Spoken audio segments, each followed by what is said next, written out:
요한복음 강의 66번째 시간으로 영광을 얻기 위한 방법이라는 제목으로 말씀을 보겠습니다. 한국 사람들은 자기 자신이나 자기 혹은 자식에 대한 아주 큰 기대감을 가지고 있습니다. 나중에 내가 크면 굉장히 멋진 사람이 될 거야. 나는 성공할 거야 라고 하는 기대감을 사실 모든 사람들이 다 갖죠. 또한 자기 자식도 나중에 크면 이런 성공한 사람이 되었으면 좋겠다라고 하는 이런 기대감을 가지고 있습니다. 그런데 이 기대감이 얼마나 정말 꿈대로 성취가 될까요? 여러분은 여러분이 어려서 가지셨던 그런 꿈이 지금 다 이루어지셨나요? 나는 나중에 크면 이런 사람이 될 것 같아. 이렇게 됐으면 좋겠어 라고 생각했던 그런 꿈대로 살고 계신가요? 혹은 여러분은 자녀가 태어났을 때 이 아이는 이런 사람이 될 것 같아. 이런 사람이 됐으면 좋겠어 라고 하는 그런 기대감대로 그 아이가 자라고 있나요? 사실 본인이나 자기 자식에 대해 이런 성공하는 사람이 됐으면 좋겠다라고 하는 이런 기대감을 다른 한편으로는 비현실적 기대감이라고 합니다. 왜냐하면 그렇게 기대를 했는데 실제로 그런 성공한 그런 멋진 모습으로 자라가는 사람은 아주 소수에 불과하죠. 특별히 그런데 모든 세상의 사람들이 다 자기나 자기 자식의 미래에 대해 이런 큰 기대감을 가지고 있는 것은 아닙니다. 이런 기대감은 특별히 한국 사람이 어떤 다른 나라보다 높다라고 하죠. 이런 한국과 가까이 있는 중국, 일본만 하더라도 한국 사람들이 가지고 있는 기대감보다 훨씬 낮은 수준의 기대감을 가지고 있다라고 합니다. 한국 사람들은 왜 이렇게 자신과 자기 자신에 대해 이런 높은 비현실적 기대감을 가지게 된 것일까요? 바로 한국 역사 가운데 너무나 갑작스러운 변화로 말미암아 모든 것이 변해버리는 이 6.25 그리고 그 이후의 많은 변화들이 있었기 때문입니다. 아니 지난 수천 년간 똑같은 형식으로 살아왔다라면 이런 갑작스러운 변화에 갑작스러운 성공에 대한 기대감이 크지 않겠죠. 그런데 지난 수십 년간 너무나 많은 것이 변해버렸습니다. 갑자기 떼부자가 된 사람들, 또 한 가지로 이 한국 사람들이 이런 높은 기대감을 가지는 이유 중에 하나가 한국의 체면 문화 때문입니다. 체면 문화가 무엇인가요? 다른 사람의 눈에 보이는 내가 누구인가 너무 중요한 것이죠. 여러분, 그래서 한국 사람들은 무엇을 살 때, 무슨 결정을 할 때 내가 좋아하는가 보다 다른 사람이 어떻게 생각하는가에 굉장히 관심이 많이 있습니다. 아니, 자기 주장을 잘 펼치지 않아요.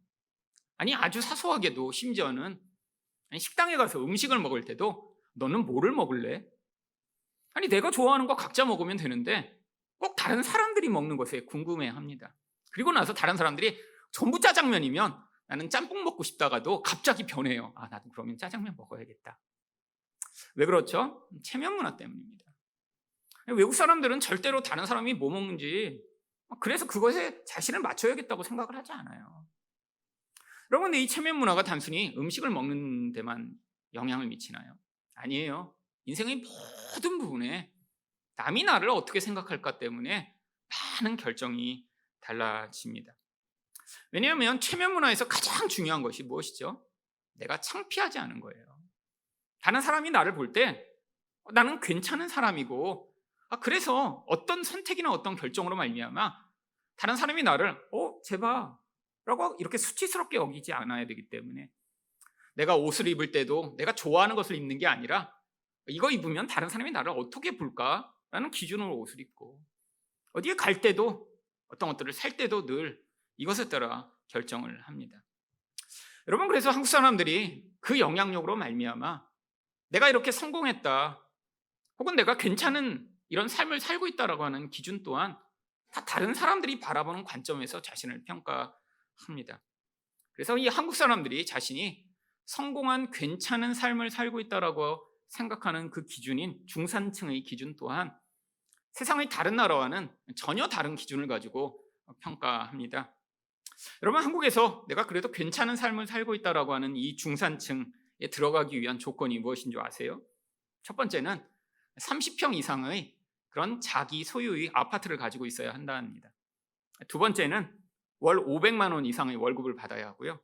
세 번째, 중형 이상의 자동차를 가지고 있어야 하며, 또한 네 번째로는 1억 원 이상의 현금이나 예금이 있어야 하고, 마지막으로는 연 1회 이상의 해외여행을 갈 수 있는 이런 수준이면 그래도 남의 눈에 이렇게 떨어지지 않는 중산층이라고 하죠.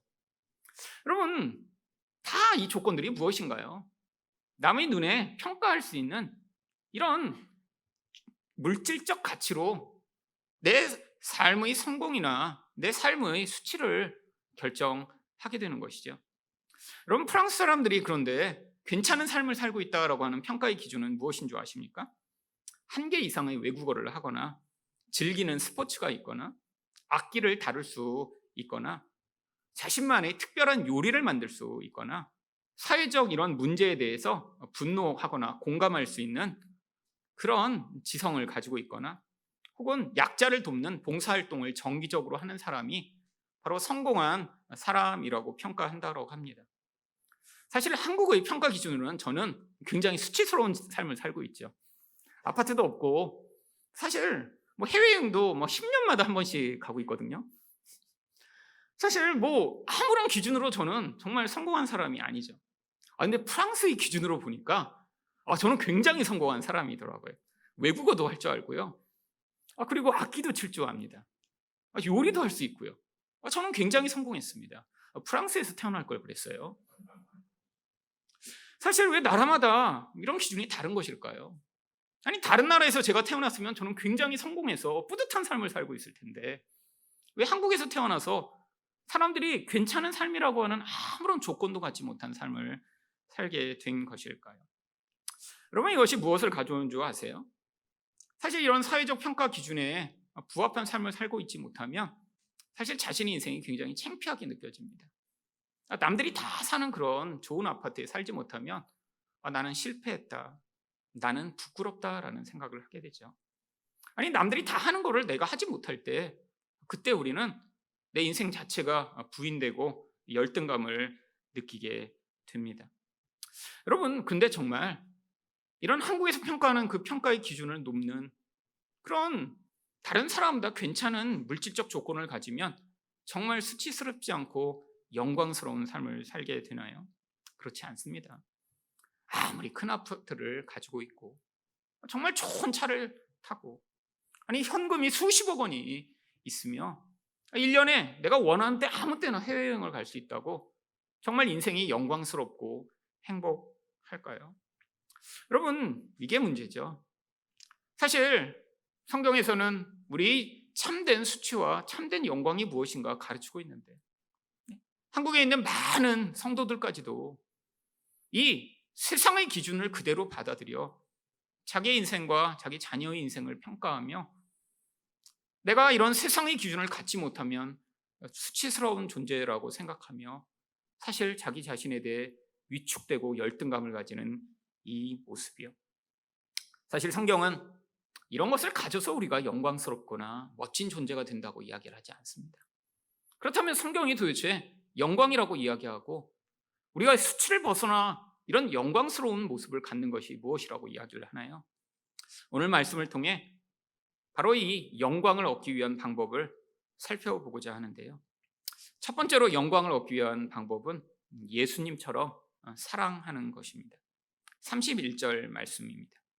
그가 나간 후에 예수께서 이르시되 지금 인자가 영광을 받았고 하나님도 인자로 말미암아 영광을 받으셨도다. 여러분, 지금 우리가 요한복음을 앞에서부터 쭉 읽어오고 있습니다. 지금 예수님이 어떤 특별한 일을 하셨나요? 아니요, 바로 전에 무슨 일을 하셨죠? 제자들이 발을 씻어주셨습니다. 근데 갑자기 제자들이 발을 씻기시고 난 뒤에 내가 영광을 받았다, 하나님도 영광을 받으셨다라고 예수님이 말씀하세요. 우리 기준에서는 지금 이해가 안 되는 상황입니다. 아니, 영광을 받으셨으면 무슨 어디에 수석을 하셨거나 아니면 놀라운 무슨 일을 하셨거나, 아니 갑자기 정말 영광스러운 무슨 일이 일어났어야 하는데 제자들이 발을 씻기신 뒤에 내가 영광을 받았고 우리 하나님도 영광을 받으셨다라고 이야기하시다니요. 바로 이게 우리와 예수님의 아주 깊은 차이입니다. 도대체 제자들이 발을 씻기신 것이 영광과 무슨 관계가 있는 것인가요? 바로 1절에서 유월절 전에 예수께서 세상에 있는 자기 사람들을 사랑하시되 끝까지 사랑하시니라. 여러분, 영광이 무엇입니까? 우리가 볼 때는 무엇인가 놀라운 일을 하거나 그래서 사람들이 와 멋지다라고 하는 그런 성공한 모습을 가지게 된 것이 영광이라고 생각하지만, 성경이 이야기하는 영광은 바로 하나님의 모습, 인간은 도대체 보여줄 수 없는 그 하나님의 영광스러운 모습이 드러나 하나님이 누구신지 알게 되는 것, 그것을 영광이라고 이야기를 하죠. 여러분, 하나님의 영광이 어디에서 드러났죠? 바로 예수님이 사랑하신 데서 하나님의 영광이 드러났습니다. 여러분, 예수님은 이 땅에 오셨을 때부터 하나님의 영광으로 오셨어요. 바로 히브리서 1장 3절이 그래서 이렇게 이야기합니다. 이는 하나님의 영광의 광채시요 그 본체의 형상이시라. 여러분, 영광이라는 것이 한 본질이 가지고 있는 그 본질의 능력과 힘이 다 드러나게 될 때 그것이 바로 영광입니다. 근데 예수님이 이 땅에 오신 모습 자체는 우리가 볼 때 영광스럽지 않아요. 그분은 어쩌면 아주 초라한 모습으로 이 땅에 오셨죠. 근데 성경은 그분이 영광의 광채시라고 이야기를 합니다. 하나님의 모습이 그 안에 다 담겨 있으며, 또한 예수님이 이렇게 사랑하실 때 바로 인간은 보일 수 없는 하나님의 그 본질이 거기서 드러났기 때문에 이때가 가장 영광스러웠던 순간이죠. 여러분, 우리 하나님을 그래서 성경이 무엇이라고 이야기를 하나요? 하나님의 본질 자체를 사랑이라고 이야기를 합니다. 요한일서 4장 16절입니다. 하나님은 사랑이시라. 사랑 안에 거하는 자는 하나님 안에 거하고 하나님도 그의 안에 거하시느니라. 여러분, 성경에서 하나님이 무엇이다라고 하는 하나님과 동일된 것으로 이렇게 하나님을 설명하는 유일한 단어가 사랑입니다. 물론 하나님은 거룩하시죠. 근데 그렇다고 하나님을 거룩이다라고 표현하진 않아요. 하나님은 공의로우시죠. 그렇다고 하나님을 공의라고 표현하진 않습니다. 근데 유일하게 하나님은 사랑이시더라고 하나님과 사랑을 동일시해요. 왜죠? 바로 이 사랑만이 하나님의 본질적 속성이며 이 세상에는 존재하지 않는 유일한 속성이기 때문이죠. 여러분, 우리가 생각하는 사랑은 사실 하나님의 사랑이 아닙니다. 우리가 생각하는 사랑이라고 하는 건 대부분 내가 좋아하는 대상, 내게 이익을 가져오는 대상을 향한 나의 호의이며 또한 나의 유익을 위한 반응이죠. 여러분, 우리가 생각하는 가장 대표적 사랑이 그래서 무엇인가요? 바로 연인을 향한 사랑입니다. 세상에서도 다 있는 것 같은 그 사랑. 근데 그게 하나님의 사랑과 사실 본질적으로 같은 사랑이 아니에요. 여러분, 그래서 그 연인에 대한 사랑은 무엇이죠? 내 눈에 좋아 보이는 사람을 내게 유익이 되는 한도 내에서 그래서 사랑하는 것입니다. 그래서 유효기간이 짧아요. 1년, 2년 되면 그런 연인에 대한 사랑은 다 사라져버립니다. 아니, 세상에서 그래서 그거 말고 그러면 엄마의 자식을 향한 사랑이 그래도 사랑이지 않나요? 여러분, 그게 하나님의 사랑과 어디에 될 게 있나요? 여러분, 여기 어머니들 많이 계시잖아요. 우리 하나님처럼 일관되게 사랑하셨나요? 죄인일 때, 못났을 때, 잘못했을 때 그래도 사랑하셨나요? 여러분, 거짓말하지 마세요. 여러분, 미운 짓 할 땐 미워하고 저 자식 없었으면 좋겠다라고 생각하며 아니, 내 자식이 아니면 잘라내버렸을 텐데 이런 생각도 많이 하셨죠. 이건 우리 하나님의 사랑이 아닙니다. 아니, 이뻤을 땐 다 사랑하죠. 여러분, 이건 사랑이 아니라 인간의 자기 욕망을 위한 그런 욕심이죠. 내 눈에 좋아 보이고 내게 유익이 되는 대상을 향한 이 인간의 반응이 아니라 하나님은 심지어 죄인일 때도 원수가 되었는데도 우리를 사랑하신 그 사랑, 그래서 우리 하나님을 사랑이라고 이야기를 하는 것입니다. 여러분, 이게 하나님의 본질적 속성이에요. 그래서 인간을 바로 이 하나님의 모습으로 만드셨습니다. 창세기 1장 27절을 보시면 하나님이 자기 형상, 곧 하나님의 형상대로 사람을 창조하시되 남자와 여자를 창조하시고. 여러분, 우리가 하나님의 어떤 모습을 도대체 닮은 것인가요? 여러분, 하나님처럼 창조할 수 있는 능력이 있나요? 아닙니다. 아담과 하와조차도 새로운 것을 만드는 이런 하나님의 능력이 없었어요. 그럼 하나님처럼 전제하는 능력을 주셨나요? 그것도 아니잖아요. 여러분, 이들에게 주셨던 그 하나님의 형상이라고 하는 것은 바로 이 하나님처럼 거룩하고 하나님처럼 사랑할 수 있는 존재로 만드신 것입니다. 다른 말로 이야기하면 죄와 관계없이 관계적 존재로 만드셔서 관계 안에서 충만함과 행복을 누리도록 만드신 것이죠.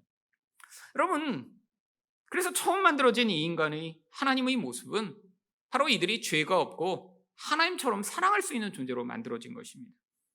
여러분, 이들이 하나님처럼 만들어졌다는 그 증거가 그래서 바로 아담이 하와를 보았을 때 바로 그 하와를 향해서 반응한 모습에서 나오죠. 어떻게 반응했나요? 내 뼈 중의 뼈요, 내 살 중의 살이라. 여러분, 그게 무슨 사랑의 반응이죠? 여러분, 뼈 가운데 가장 소중한 뼈이고 내 살 가운데 가장 소중한 살이라는 거예요. 내 존재 가운데 무엇보다 가장 귀한 존재로 그 하와를 보자마자 반응하게 됩니다. 이게 바로 사랑의 시작이죠. 그 존재가 내게 유익이 되고 그 존재가 내 눈에 좋아 보여서가 아니라 어떤 대상을 향해 최고의 존재로 그 존재를 높일 때 바로 그게 사랑의 반응입니다. 여러분이 어떤 대상을 사랑하지 않는다면 그거는 여러분이 그 대상을 별로 좋은 존재로 여기지 않아서 그래요. 그게 우리의 일반적 반응이죠. 내게 유익이 될 때는 저건 가치 있는 것 같아, 좋아 보여 라고 하니까 그 대상을 향해 우리가 열정적으로 사랑할 수 있는데 그 대상이 내게 별로 유익이 되지 못하고 가치 없다고 판결하는 그 순간 우리는 어떤 반응을 하나요? 바로 그 대상이 내 존재로부터 사라지길 원하죠. 여러분, 사실은 그래서 성경에서 남편과 아내를 향한 명령이 똑같은 명령입니다. 여러분, 남편한테는 아내를 사랑하라고 명령하셨죠. 근데 아내한테는 뭐라고 얘기하세요? 예수님처럼 주님으로 섬기라고 그래요. 근데 아내한테만 너무 불공평한 반응 아닌가요? 아니요. 똑같은 명령입니다. 여러분, 최고의 대상으로 높이라는 거예요. 근데 그런 높임의 반응 가운데 당연하게 따라 나오는 반응이 사랑입니다. 여러분의 남편이나 아내나 여러분이 사랑하고 있지 않다면 그 대상을 어떻게 여기는 거예요? 가치 없는 대상으로 여기고 있는 거예요. 내 인생에서 별로 중요하지 않은 대상, 의미 없는 대상, 나에게 유익을 주지 못하는 대상으로 여기니까 당연히 사랑하지 않는 거죠. 여러분, 그러면 이전에 내가 사랑했었는데요? 그건 사랑이 아닙니다. 그거는 나의 정욕을 위해, 내 욕심을 채우기 위해 내게 뭔가 유익을 가져오니까 내 본질적으로 나에게 유익을 주는 대상을 향한 반응이었던 것이죠. 여러분, 하지만 이게 바로 무엇의 결과인가요? 죄의 결과입니다.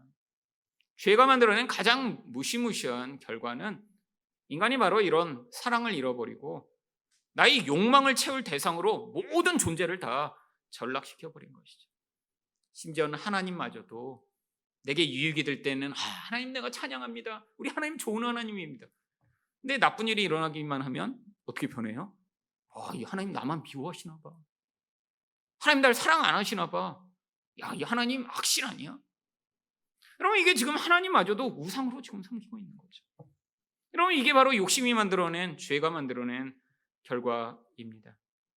여러분, 이 관계적 존재로 만들어진 이 인간이 하나님의 형상을 죄로 말미암아 잃어버리자마자 무엇이 찾아왔나요?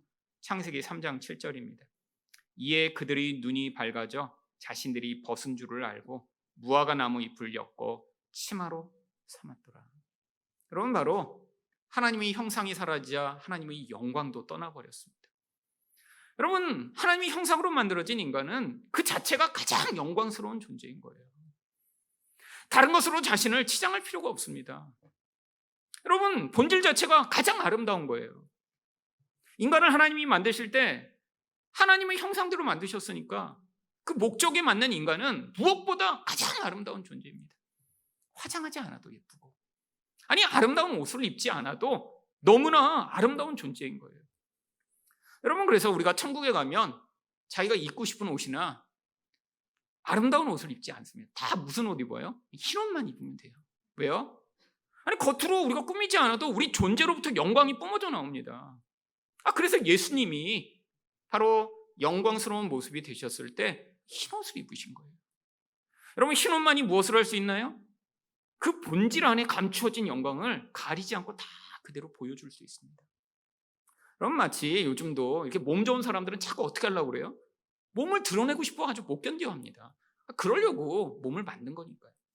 그래서 몸 좋은 분들은 어떻게 해요? 옷을 입어도 이렇게 붙는 거 입잖아요. 붙는 거. 그리고 이렇게 벗을 기회만 되면 자꾸 이렇게 훌렁훌렁 자꾸 벗으려고 그러잖아요. 해변 같은 데서도. 아니, 요즘 다 이렇게 몸 타갖고 래시가드 같은 거 입는데 몸 좋은 사람들은 다 훌렁훌렁 벗습니다. 그게 자기 영광이니까. 여러분, 우리가 하늘나라에 가서 우리가 무슨 다이아몬드 로리를 치장하면 아름다운 모습이 될까요? 아닙니다. 예수님처럼 다 우리 본질 자체의 영광을 회복하게 되면 우리가 가만히 있어도 그냥 영광스러운 존재인 거예요. 세마포라고 하는 그 흰옷, 이게 바로 우리의 거룩함을 보여주는 것이며 우리 본질 자체가 아름답고 영광스럽기 때문에 바로 거기에서는 그 영광스러운 모습을 그대로 뽐낼 수 있게 되는 것이죠. 여러분, 근데 죄가 무엇을 가져왔나요? 수치를 가져왔습니다. 인간이 원래 이렇게 아름답게 만들어졌는데 영광이 사라지니까 어떻게 된 거예요? 원래 인간이면 안 되는 그런 이상한 모습으로 변해버린 거예요. 여러분, 그래서 인간은 그때부터 무엇을 하게 되었나요? 무화과 이파리로 자신을 가리려고 하는 이 영적인 수치감에 시달리게 되었습니다. 여러분, 이게 인간의 아주 무서운 문제예요. 여러분, 자기 존재에 대해서 완벽하게 나는 이렇게 괜찮은 인간이야, 나는 정말 너무나 멋있고 너무나 정말 잘났어, 이거는 정상이 아닙니다. 사실 지금 정신적으로 문제가 심각한 거예요. 여러분, 주변에 아마 이런 사람이 있으면 굉장히 관계하기가 꺼려 하실 거예요. 쟤는 좀 약간 돌았나 봐, 어떻게 저런 생각을 하고 있지. 여러분, 인간은 끊임없는 이 수치감에 시달릴 수밖에 없어요. 아니, 아무리 잘났어도 여러분, 인간은 흠이 있는 존재입니다. 아니, 모든 걸 완벽하게 살아가는 인간이 어디가 있나요? 진짜 진지하게 자신을 돌아보는 사람이라면 자신 안에 있는 이 수치감의 그 근원으로 말미암아 그래서 열심히 내가 공부도 해보려고, 그래서 열심히 외모도 갖고 보려고 하고, 세상에서도 성공해서 나는 이렇게 수치스러운 존재가 아니라 영광스러운 존재라는 사실을 뽐내고 싶은데, 문제가 세상에서 아무리 성공해도 이 인간의 영적 수치를 가릴 수 없다라고 하는 것입니다. 여러분은 얼마나 성공해야 세상에서 정말 성공했다고 이야기할까요? 그러니까 사람들이 자꾸 어떻게 해요? 요 정도까지 성공하면 성공한 거야 라고 하는 기준을 만들어냈는데, 그 기준조차 일반적인 사람들은 올라가는 것이 쉽지가 않습니다. 여러분, 서울에서 자기 30평 이상의 아파트를 자기가 소유하는 것이 쉬운 건가요? 아니요, 쉽지 않아요. 그 정도 돼야 그냥 중간에 산다고 하는데 그 중간에 올라가기도 쉽지 않은 게 이 세상의 삶이에요. 여러분, 다른 기준들은 어떤가요? 여러분, 얼마나 높은 산들이 우리 인생 가운데 자리하며 그것들을 바라볼 때마다 낙심과 좌절이 찾아오지 않나요? 여러분, 아무리 높은 곳에 가도 수치감이 우리를 떠나지 않습니다.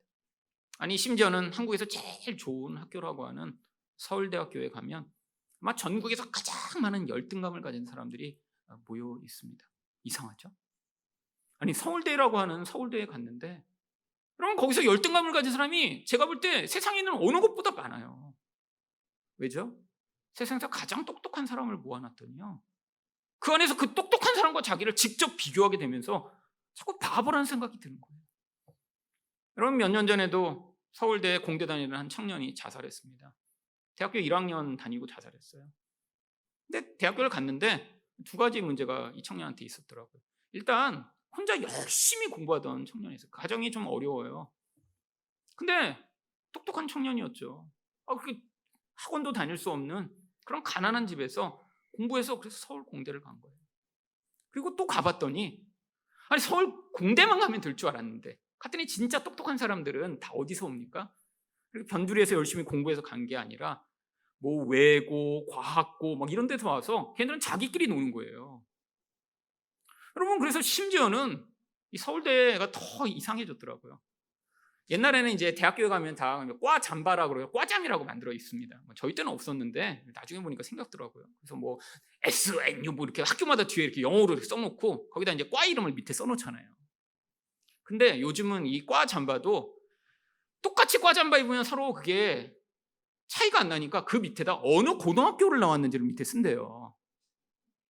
그냥 서울 공대 이렇게 갖고 서울 공대라고 쓰면 공대 많잖아요, 애들이. 그러니까 이게 차별화가 안 되는 거예요. 그래서 그 밑에다 대전과학고 이렇게 밑에 쓰는 거예요. 자기들은 뭐라는 거예요? 성골이라는 거죠.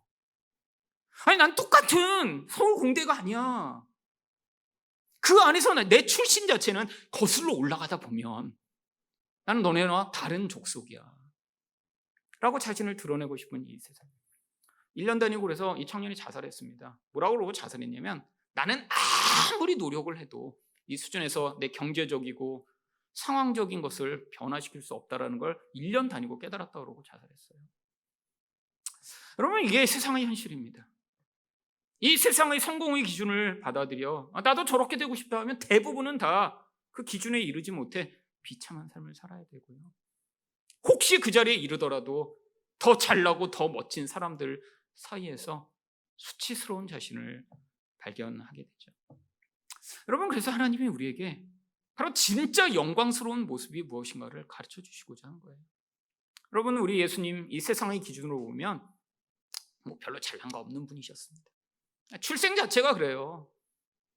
사실 삶의 환경과 모습도 그렇죠. 하나님이 일부러 그렇게 보내신 것입니다. 왜? 사람들이 영광스럽다라고 생각하는 것, 진짜 중요한 것이라고 생각하는 그 가치가 이 하나님 나라에서 얼마나 아무것도 아닌 것인가를 보여주기 위해 우리 예수님을 가장 초라하고 가장 어쩌면 영광스럽게 보이지 않는 모습으로 세상에 보내셨죠. 근데 예수님이 뭐라고 하세요? 32절입니다. 만일 하나님이 그로 말미암아 영광을 받으셨으면 하나님도 자기로 말미암아 그에게 영광을 주시리니 곧 주시리라. 예수님이 하나님의 모습인 사랑을 보여주심으로 하나님께 영광을 돌려주셨어요. 그랬더니 하나님이 어떻게 하신다고요? 우리 예수님을 가장 영광스럽게 만들어 주시겠다고요. 이게 하나님 나라의 원리입니다. 여러분, 우리가 이 땅에서 이런 하나님의 모습을 세상에 보여주어 인간이 원래 이렇게 영광스러운 모습으로 만들어졌다는 사실을 세상에 보여주면, 그래서 이 땅에서 우리가 수치스럽고 부끄럽게 되며 가장 비참한 인생을 사는 것이 아니라 하나님이 그 사람을 가장 영광스러운 존재로 만들어 주신다는 거예요. 물론 우리가 생각하는 그런 영광이 아닐 수도 있습니다. 근데 세상이 생각하는 영광의 기준을 받아들이지 않으면 돼요. 여러분, 안 받아들이면 되죠. 근데 안 받아들일 수가 없습니다. 왜? 우리도 이 땅에 살고 있잖아요. 그러면 어떻게 되나요? 다른 기준을 받아들이면 돼요. 어떤 기준이요? 이 하나님 나라의 영광의 기준이에요. 하나님이 가장 영광스럽다고 한 게 뭐라고요? 우리가 예수님의 모습, 하나님의 모습, 그 모습으로 이 땅을 살아가는 거예요. 그래서 하나님이 우리를 보실 때, 야, 넌 영광스러운 존재야 라고 하는 그 말씀을 받아들여 이 세상이 이야기하는 소리가 점점 우리 안에서 줄어들고, 하나님이 야, 넌 정말 멋지다, 너는 정말 아름답고 영광스러워 라고 말씀하시는 그 음성에 우리가 귀를 기울여 그것으로 나와 다른 사람을 바라보게 되면 우리는 이 세상의 기준에서 벗어날 수 있습니다. 여러분, 예수님이 바로 그래서 제자들에게 동일한 것을 요구하고 계신 거예요. 33절을 보시면, 작은 자들아, 내가 아직 잠시 너희와 함께 있겠노라. 너희가 나를 찾을 것이나 일찍이 내가 유대인들에게 너희는 내가 가는 곳에 올 수 없다고 말한 것과 같이 지금 너희에게도 이르노라.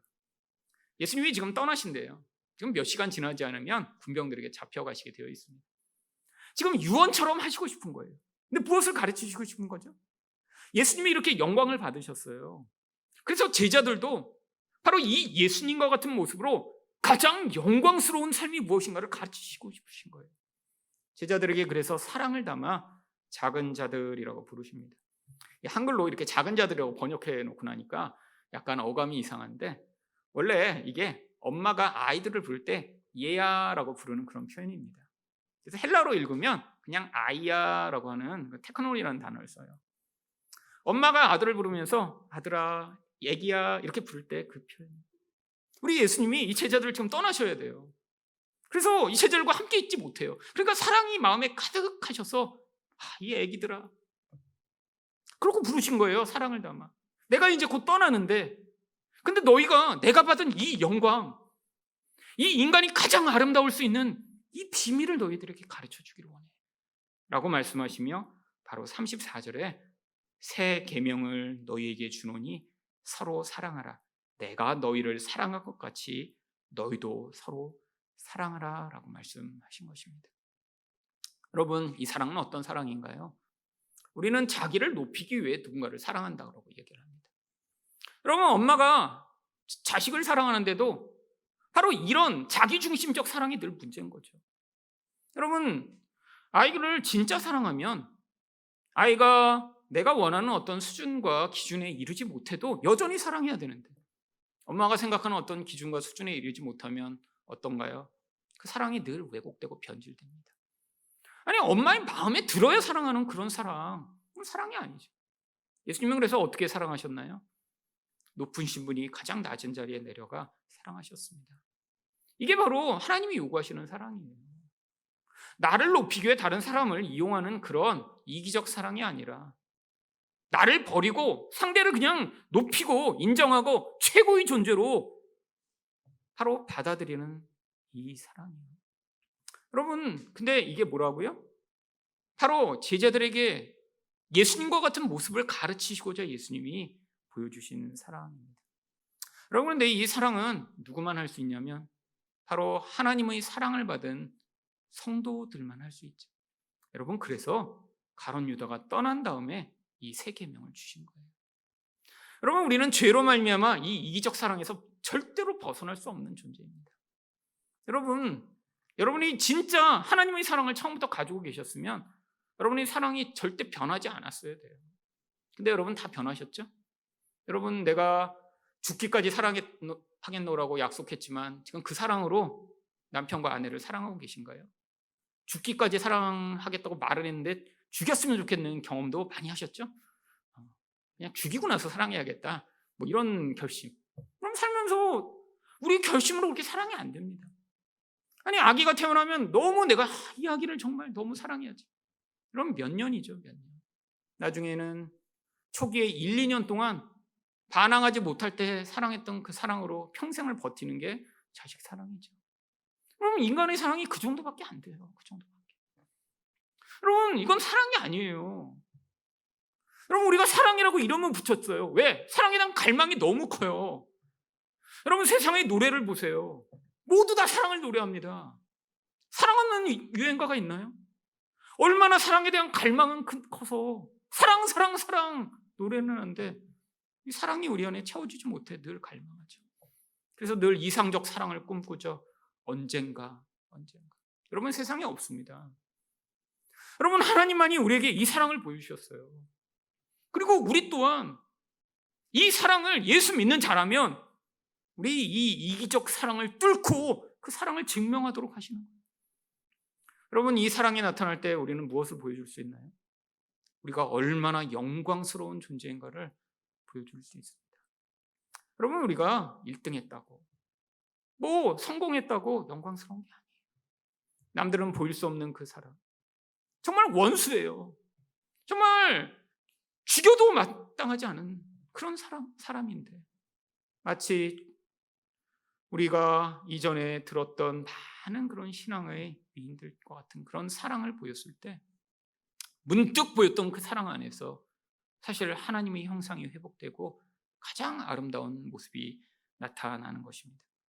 바로 그래서 예수님이 보이신 사랑에 대해 제자들이 사실 기억할 수 있도록 13절과 15절까지 예수님이 어떤 모습으로 사랑을 보셨는지 다시 한번 보겠습니다. 너희가 나를 선생이라 또는 주라 하니 너희 말이 옳도다. 내가 그러하다. 내가 주와 또는 선생이 되어 너희 발을 씻겼으니 너희도 서로 발을 씻어주는 것이 옳으니라. 내가 너희에게 행한 것 같이 너희도 행하게 하려 하여 본을 보였노라. 여러분, 우리가 어떤 대상을 이렇게 낮아져 최고의 존재로 높인다면 사실 얼마나 아름다울까요? 여러분 가정에서 배우자나 자식을 그 사람의 모습에 관계없이 내가 가장 낮아져 나보다 가장 높은 존재로 그 대상을 높이고 그 대상을 바라본다면 사실 우리 가정은 얼마나 행복할까요? 여러분, 이것에 우리가 모여서도 상대방이 가지고 있는 어떤 조건이나 모습이 아니라 그냥 그 존재 자체로 최고의 존재로 그 대상을 높인다면 바로 우리 모임이 얼마나 아름다운 모임이 될까요? 여러분, 이것이 영광입니다. 여러분, 이런 영광을 보이지 않는 사람이 아무리 명품으로 자신을 치장하고 세상에서는 성공했다라고 하는 그런 모습을 보여도 가장 부끄러운 것이죠. 여러분, 하나님의 이 시각을 받아들여야 우리도 우리 인생의 이 굴레에서 벗어날 수 있습니다. 여러분, 이 영광을 회복하기 위해 그러면 우리는 애써야죠. 우리 안에서 이기적 본성이 우리를 자꾸 미워해. 그냥 밟아버려.